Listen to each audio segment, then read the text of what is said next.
Good morning. Ayan. Madilim pa. The time is 4:56.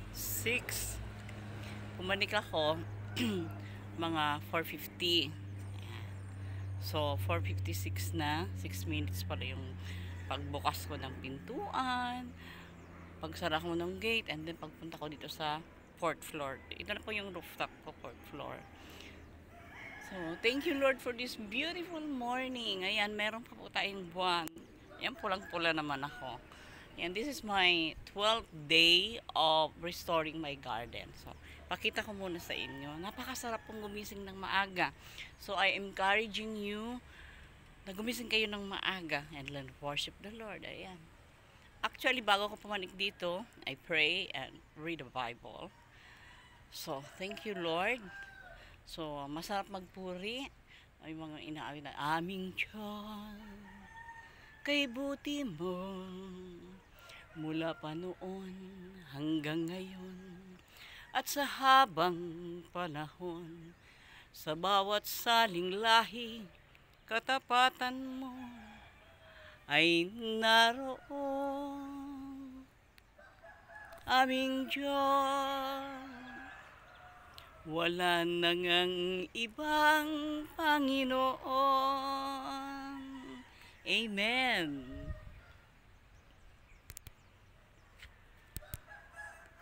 O, ayan, mayroon pa tayong buwan. I think that is quarter. Ayan.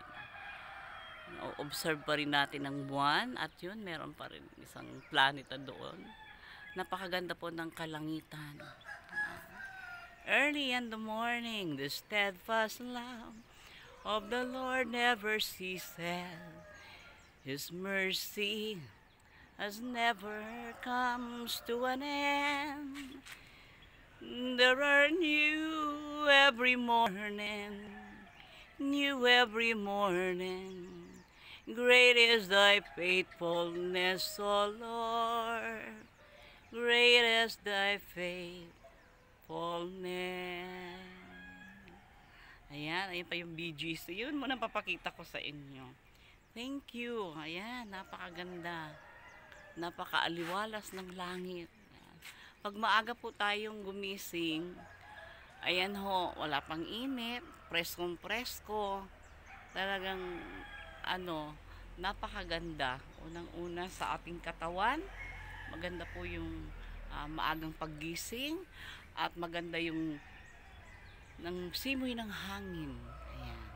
Kasi dito sa Manila mahirap ng ng simoy ng hangin, ha?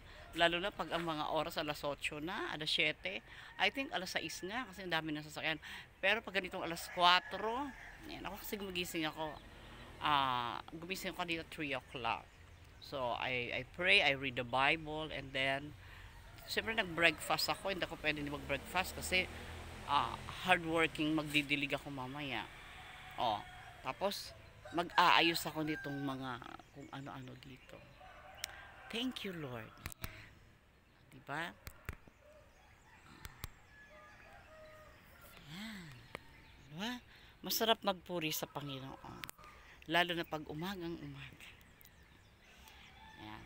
Kaya, salamat at sinusubaybayan nyo at nagiging ang ko talaga maging encouragement sa inyo yung mga vlog ko. Una sa lahat, to love God, to praise the Lord, to worship Him.